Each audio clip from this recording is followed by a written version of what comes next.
Romney. You know Mitt Romney? Yeah.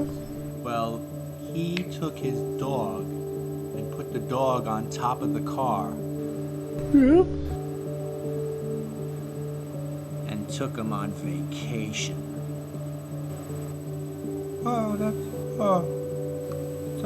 Yeah, the dog got to stay with the family, and they had fun, and they hung out, and they played games. And it was a great time. No. You're killing me. Obama? You know Obama?